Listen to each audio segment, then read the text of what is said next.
Hi guys, it's just a Lynn Machine again, and for this video that's dedicated to the Avatar Last Airbender vlogs, I should be talking about a real treat of an episode, because it deals with comedy, it had a little bit of action, and it really delves into an aspect of the Avatar lore and universe that we don't actually see that much in this series. That will be taken care of later on in the sister series. In the sequel series, I mean, called The Legend of Korra. And I can't wait to talk about that series. But for right now, let's talk about the first of many two-part episodes. And this is the 7th episode of season 1 of the Avatar show. And the title of this episode is The Winter Solstice Part 1, and then Spirit World. And the spiritual nature of this episode, like I said, will continue on in The Legend of Korra.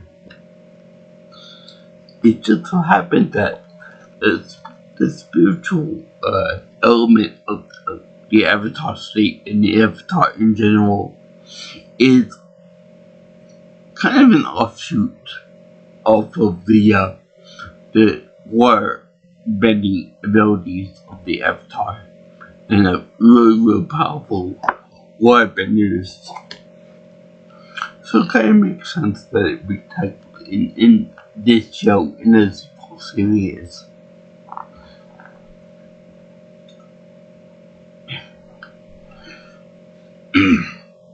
But for right now, we just focused on this particular episode, because it was really good.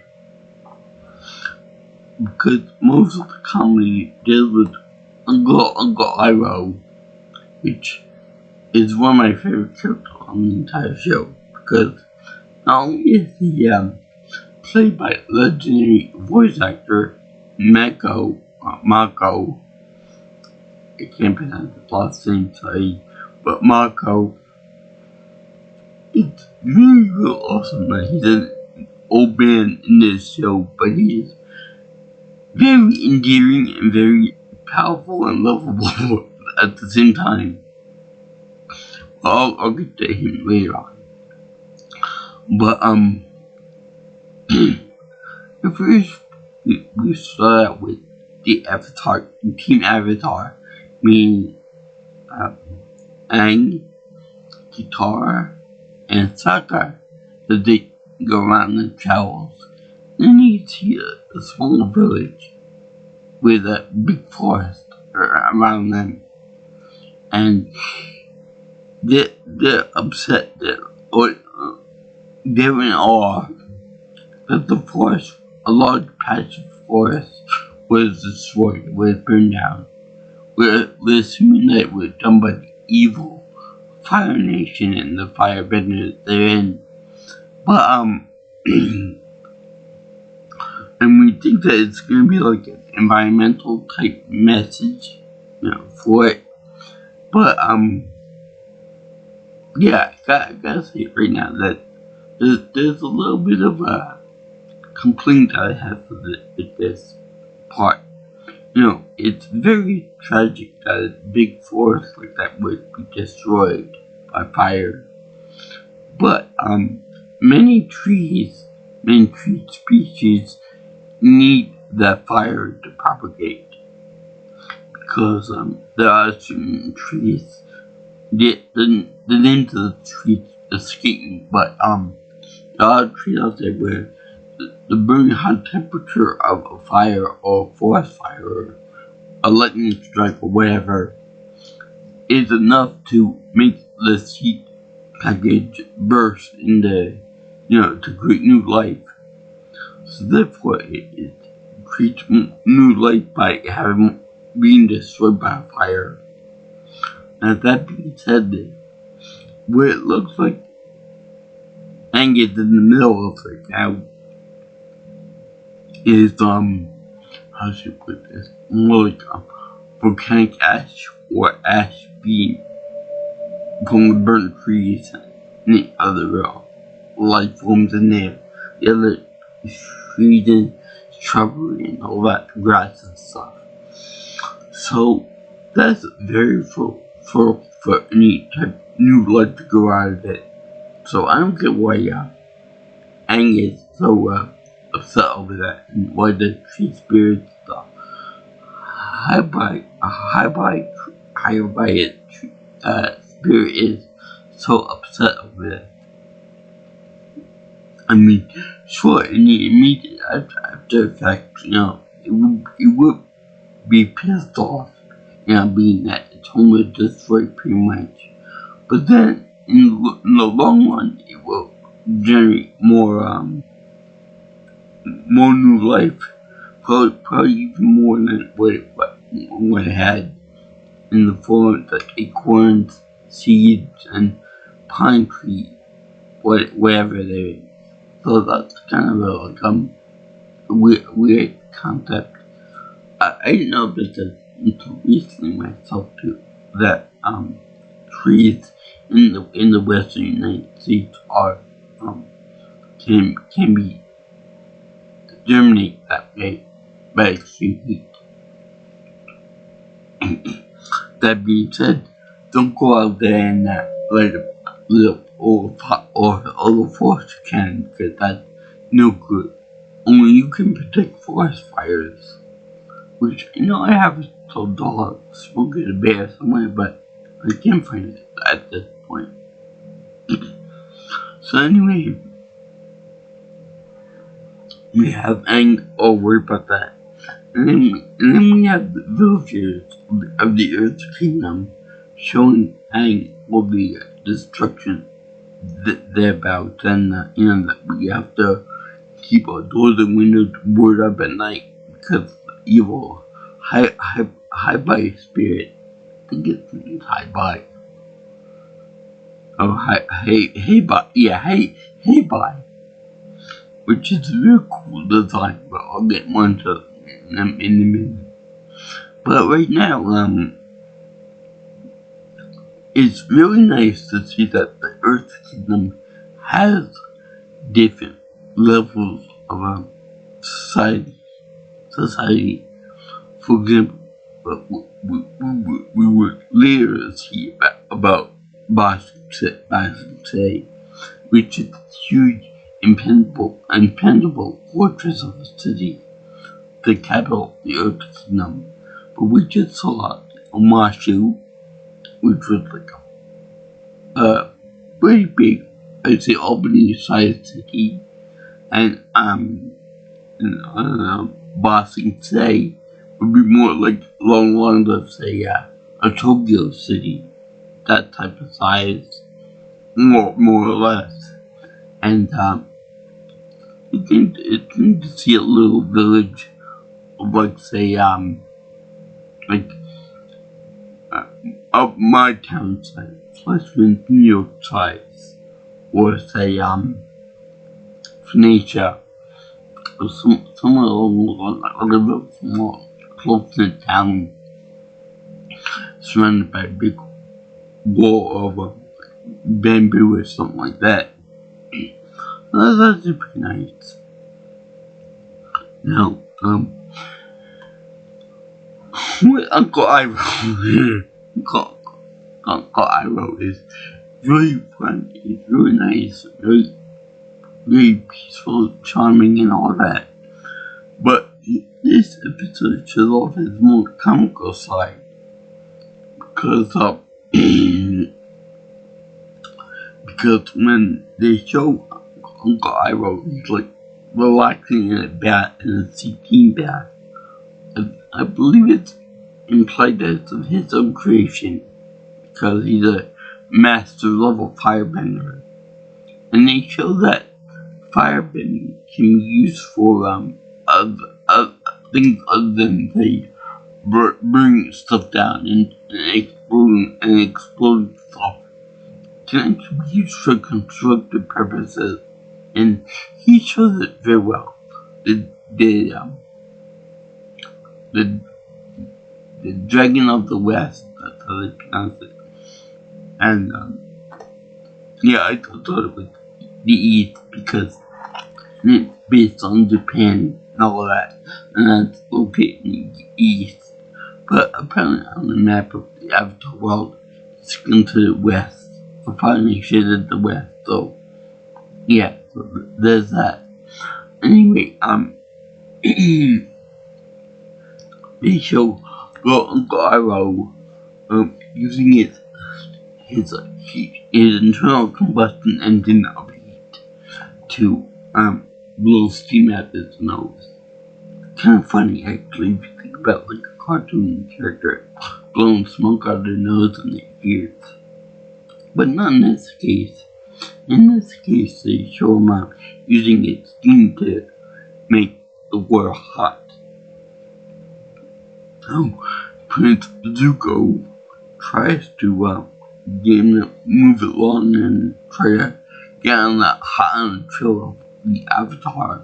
So he wants to bust him good stuff.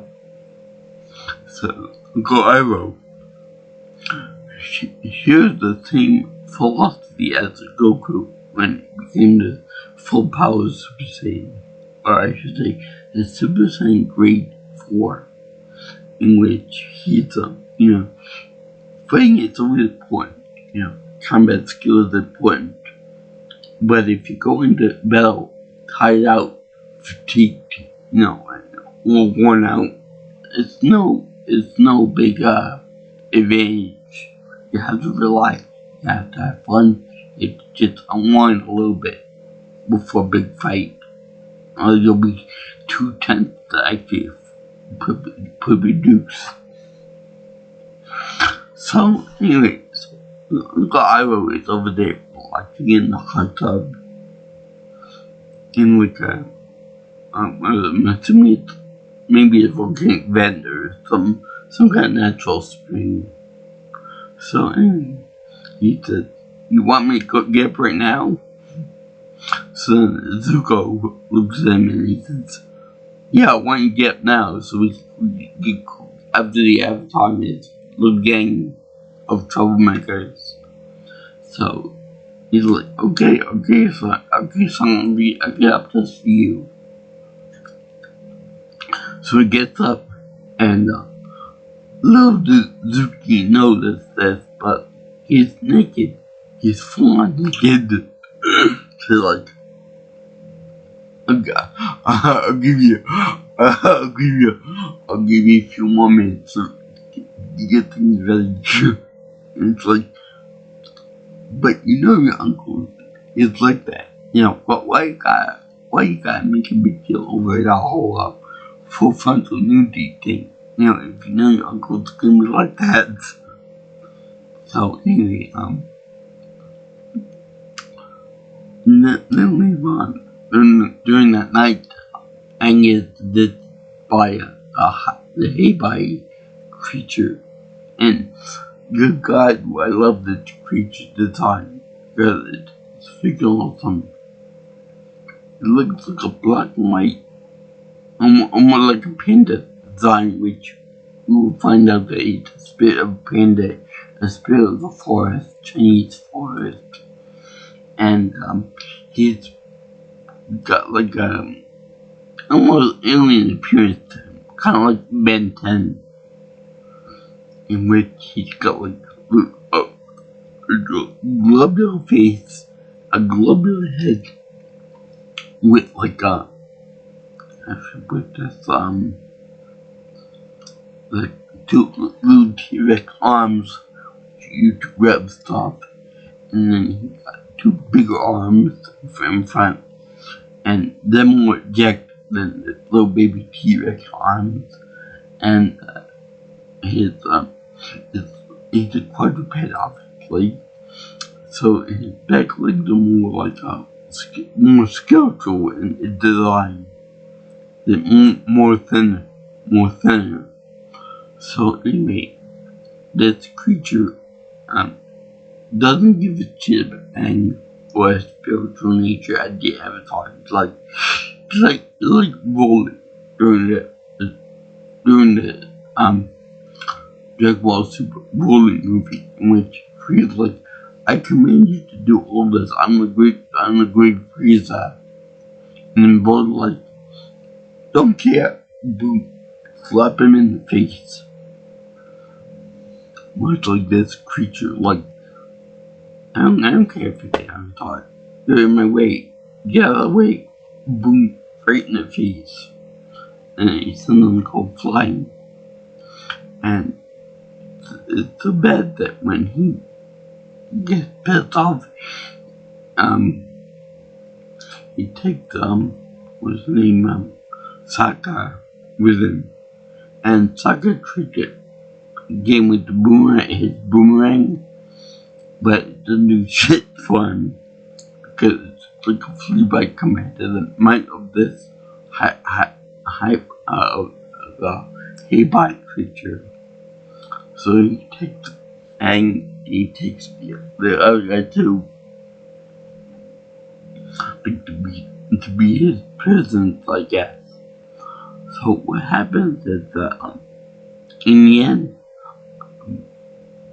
Aang ends up going to this place, and he ends up meditating on top of a statue of the hay-bite creature, which looks like a big bear statue.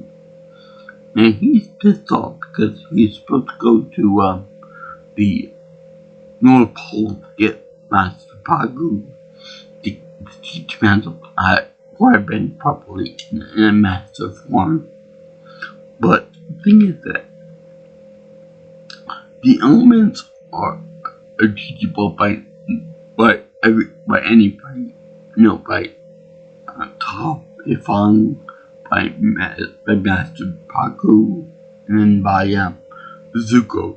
Anyone can teach you how to bend air, fire, water, and earth. The one that taught how to bend air mastery is Master Gyatso. So there's that. But no one ever taught him how to do any of the spiritual stuff associated with the Avatar. Nobody ever taught him how to become an Avatar in the spirit realm. They only taught him how to deal with the elements, and they taught him how to, you have to bend this, that, and the other thing too. But they never taught him how to spirit bend or anything else to go with that too. They need some extra special need to help from the previous Avatar station. Roku, the one named Frank, the other one was, I don't know what the other Avatar names, but Roku was the most important one. Not the TV thing, but the character Roku, which was firebended beforehand. So anyway, we get by Roku together narrates the beginning of the show, and he said previously on Avatar, Avatar. So anyway, they show Aang meditating and then becoming like a spiritual self. It's kind of similar to when Doctor Strange was knocked out by the H1 in the Doctor Strange movie, in which he was knocked out with physical body so that you can see the spiritual essence. And nobody can detect Aang as the spirit. Not Katara, not even Appa, his best friend and spirit guide animal.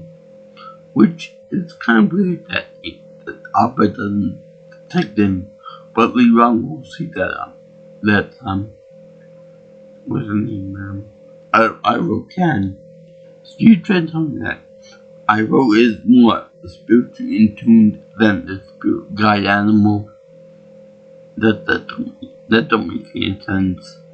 I mean, I will admit that Iroh is very spiritual in his method and his whole philosophy and all that entails, but still, to be, it's like me knowing more about Japanese history than an actual Japanese teacher from Japan who has a PhD in that subject area. It just boggles your mind on so many levels. So anyway, no one can detect him. And so this dragon comes over, like a Shenlong Mushu dragon comes over and looks like it's gonna attack poor Angie in the avatar state, but he can't even airbend. Poor thing, he can't even airbend, and got this ferocious dragon coming over. And it turned out that this is actually Roku's spirit animal. So he gets on him and they travel to an island in the middle of Polynesian, and he does like a weird E.T. type cutting his forehead, and it gives all the memories of this former life and information about Solstice's comet and stuff that will be revealed more in the future episode. But then he does like a little kid wants to talk to Rogue, his former life teacher, his former avatar state, Rogue. So he brings him to the altar and first of all he's shocked that spirits can go through solid objects. And I wouldn't worry. That's like really surprising that he would be concerned about that kind of thing. But then they have Roku do like weird sun thing where the sun goes through a gemstone and it gets closer and closer to Roku's statue. It's very much like that movie, the Indiana Jones movie. I believe it was either Raiders of the Lost Ark or the Lost Crusade, which he did the thing with the power and the gemstone and showing the light and all that. It's kind of like that, but they show like a progression from last week to this week to in the future when it unlocks Grogu's statue. I guess and to get more experience points for that to work out. So anyway, they show that they show that he's kind of pissed off at this, and he go back to the his body on top of this statue, which I don't know how it got there. It's kind of like when Jack Skeleton wandered in the woods, and then he woke up and found the portals into the different holidays. So kind of like that, but more of a spiritual thing. And how did he get on top of the statue in the first place? From Haybot. So, they show that, and then they also show that,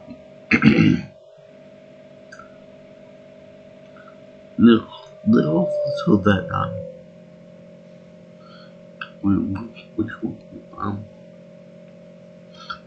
show that the end of the heat revived from it in his body. He showed that he goes back to the village for Katara and the bison Appa, and he also he says, I don't know what happened to your brother Sokka. He was kidnapped by the monster. So then they show that children the night passing by. So then it's like we got prepared for when Heibai comes back, because he comes back every night or so. So he comes back.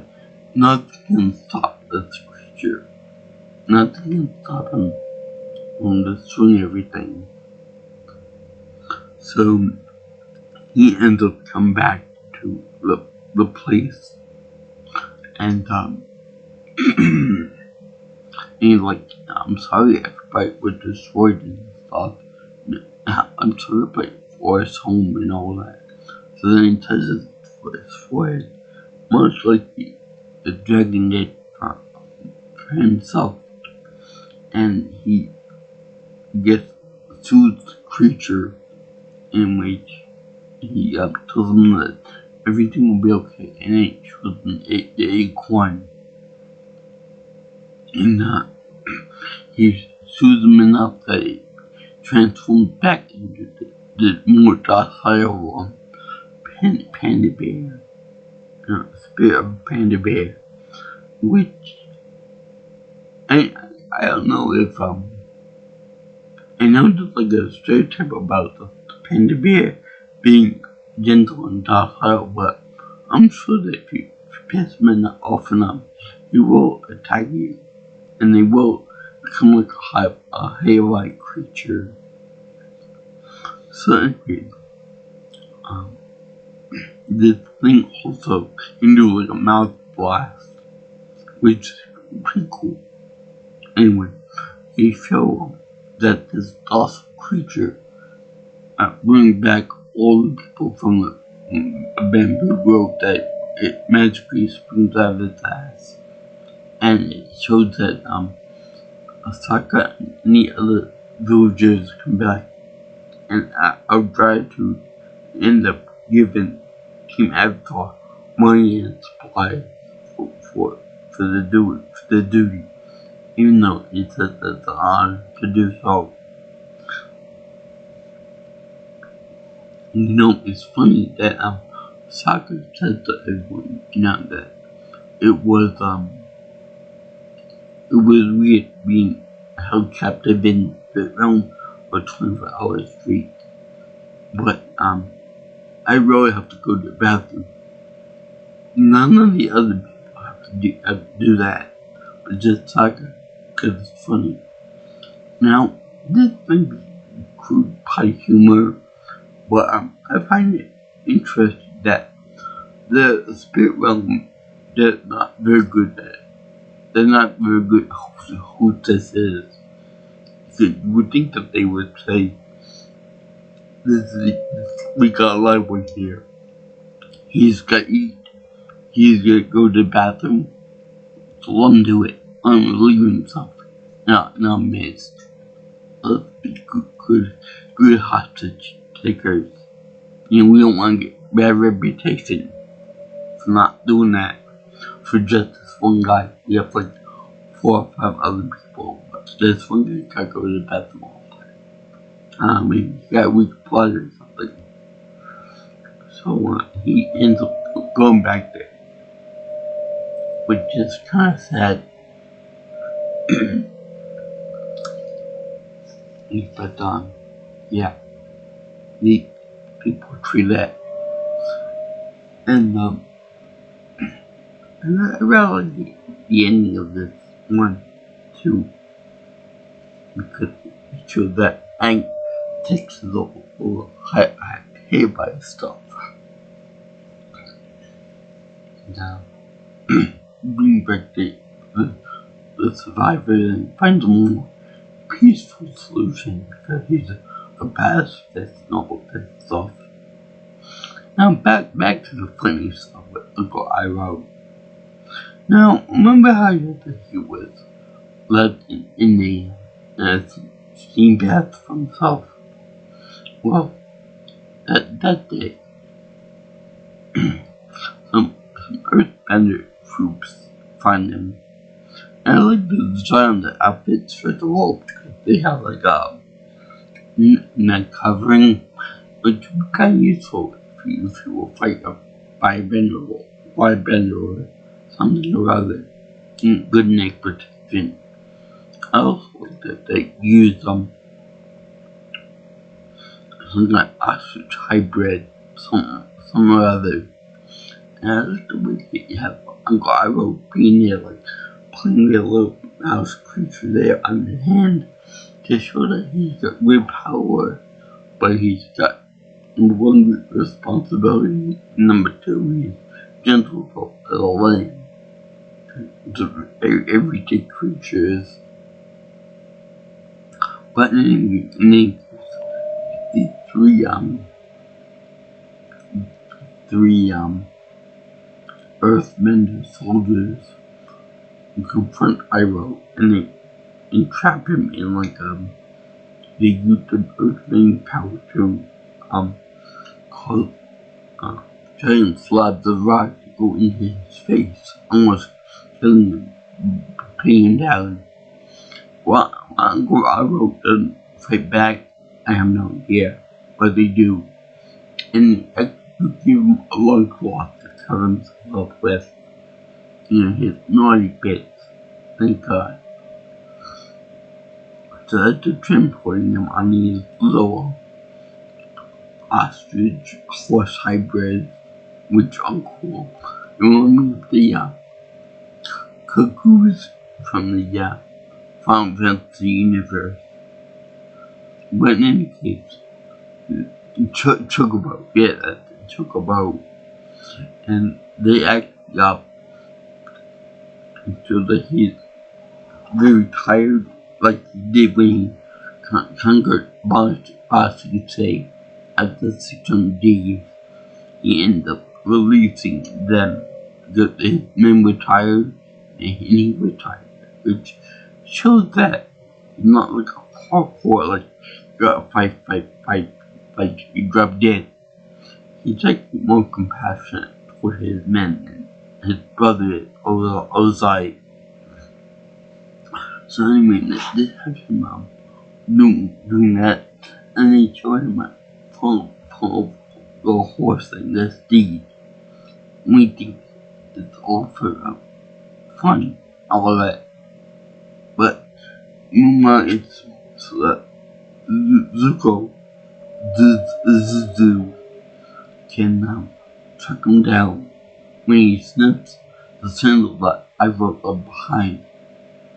And yeah, even though with like a day or so, a few hours, since he dropped the symbol there, Zuko was able to know and find out that was Iroh. Now, there's a few problems with this thing, because if Zuko was the handle, that could be anybody's handle. That could be anybody's handle from the Earth Kingdom. Unless he put like personal initial in it, monogrammed it and stuff. Number two, I would think that the scent of Iroh's body odor would dissipate to the point that it wouldn't be trackable by human senses. So, we have to get like a special animal to follow the scent, which leads me into one of the future episodes of this show. But I'll talk about that later when it comes out. But also,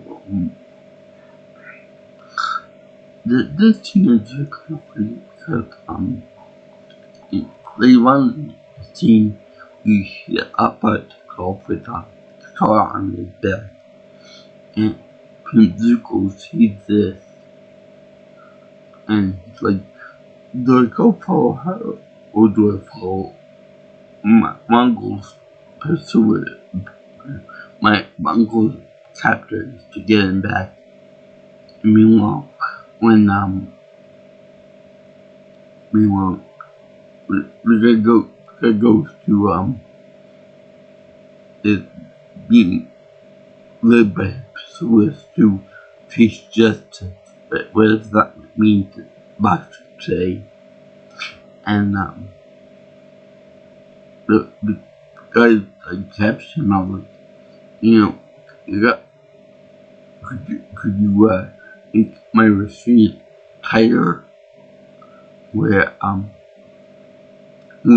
that's not the question you expect for an old like that to have to wanna do the mooser. But no, you want them tighter because it makes his bones jangle near the islands. So I wrote in the pull off the horse thing there. It makes a big trouble for the guy because he rolls off the edge of the road there and makes him chase after him. So it's funny that you would think that Iroh would do this sooner and later, but it's very funny to hear that they have to do justice to him right now and crush his hands. Why just his hands? I have no idea. But it's really nice that right at the nick of time, right as they're about to crush his hand with a big boulder, you see Zuko come and rescue him, which means that he chose family over getting the Avatar and getting back into good graces with his own father. So it's kind of heartwarming. It's more foreshadowing to what happens later on in Solstice 3 with Zuko and Iroh. But they end up bonding over there and in the playing with the Earthbenders, the professional assassins slash soldiers slash bandits, and they end up playing with Iroh and Zuko together. They are outnumbered but not outgunned because the two firebenders kick ass. At first, Iroh is still chained up and he's shut up. And he uses his steam powers again. So this time, heat up the iron so much that they burn the other guys to try reaching. I don't know why it doesn't ruin his own skin. Maybe because of superior firebending or whatever on his own skin. Kind of like why Charizard doesn't get burned by himself by his own fire.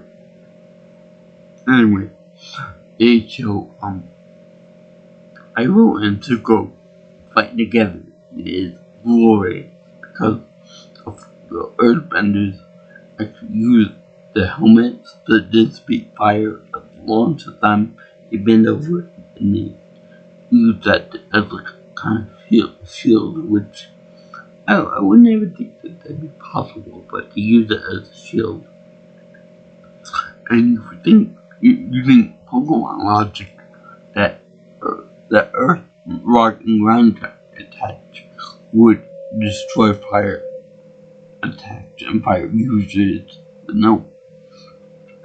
They meant to get if it's wear down the firebender down, and they actually use Iroh's chains again the fire against the earthbenders, because the earthbenders launched giant boulders at him.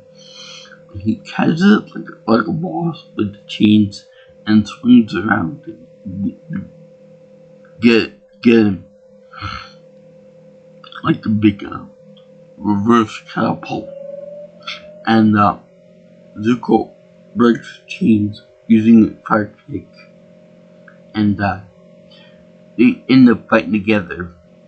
And they beating the 5 earthbenders, the warriors, and get 1 master level or 2 master level firebenders. They end up overpowering the earth people. So it's actually pretty nice to see them team up together and then fight the bad guys, law abiders.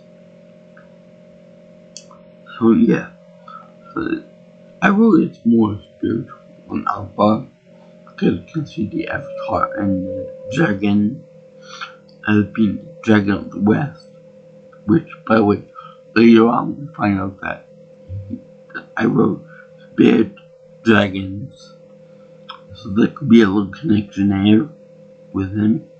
I think they were implying that there was foreshadowing between the dragon that will slayed and the sympathy for dragons.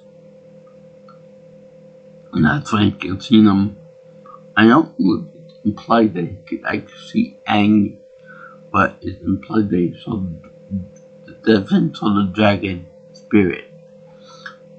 Like I said, probably because he had sympathy for dragons, among other things. So yeah, I enjoyed this show a lot, this episode in particular a lot, because there was a lot of action, there was comedy with Uncle Iroh being a Darwin man, but he was obviously not pathetic. He could kick ass and take names, and he destroyed the earthbending,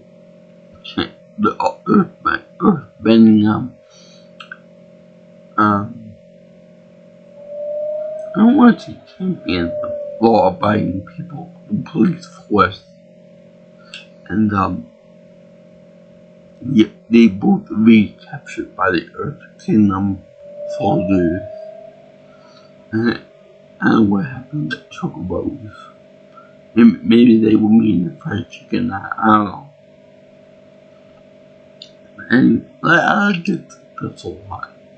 That'd be episode 7 of season 1. Book 1 of the Avatar Last Airbender series. The first of many two-part episodes.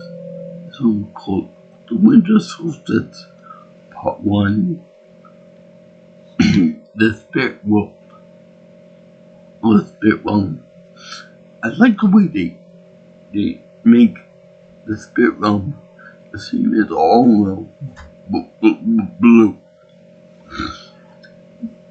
I also like the fact that the Hairby creature could be used more effective. I liked it and the others when they took down Ozai and the other descendants of the Five Nation. But it's shown in the Legend core that spirits tend to listen for they tend to not really give a shit about the human world that much, and they like to live on their own plane. So it's kind of a good illusion that the Hairby creature doesn't really give a shit about spiritual world. It just cares about nature and its own spiritual realm. It doesn't really care about the human world or the physical stuff. which is actually really something. Also, I like the way you turn night into a blue atmosphere to show spiritualism, and it also could go back to when in nostalgic times when they were doing old movies, when they would make silent movies, and they would switch to different blue filters to make everything dark or at nighttime, or even dusk. So yeah, I enjoyed that whole thing. I don't know whether they did that on purpose to show darkness, but they did it for the spirit realm anyway. Which, by the way, in the horror, they show that there are tons of animal spirits in nature and things, but in this one, they only show the hay-bite creature. That's it. Just one. This one massive creature. It'd be nice to teach other animal creatures there, unless they're going for the angle of they will all get away by the big fire, which is something that I would go for personally. But anyway, the episode was very good. Comedy and spiritual essence of the spirit realm was good. The avatar was good, and I like the way it showed that no one ever taught Aang how to become a spiritual bridge between the physical world and the spirit world. And he's got to pretty much wing it. For lack of a bad term, he's got to wing it. So, I like that. It's a lot for a little kid to do. You know, we got all 4 elements.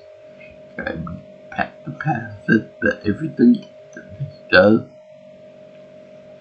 And he got to then you got that bridge from the spirit realm to the real world, the physical realm, the human realm. One less thing each time.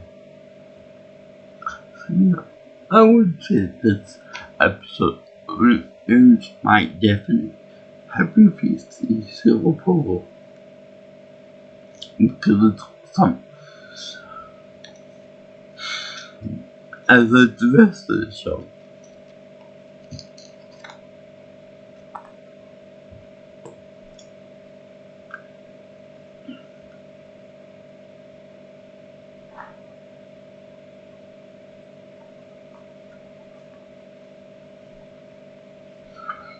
If you guys like what you hear, you want to see more of my videos, always like, comment, share, and subscribe to my channel. Or if you can follow me on Twitter or X if you prefer at P Nelson Pro. Or you can follow me on my comment or text me for future input on my future videos by using my cell phone number at 631-707-3707. And also,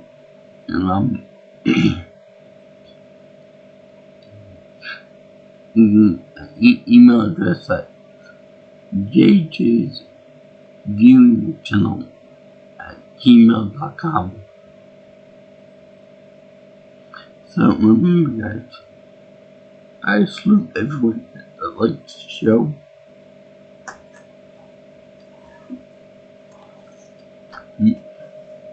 Avatar, The Last Airbender has been a great show so far. And it was very good to see Hay-Bite kick ass. Even though it doesn't give up politics or any road leaders or any power people. It just cares about nature and the balance of the force. not continue well today. Yeah, that one, that's better. Repeat up my brothers and sisters. Want to see another episode where the hate body comes back and beat shit out of people. I don't think that was referenced again in Blood in the Core. I would like to see it happen. And see you in the next video. All you girls will get an instant land. Aloha.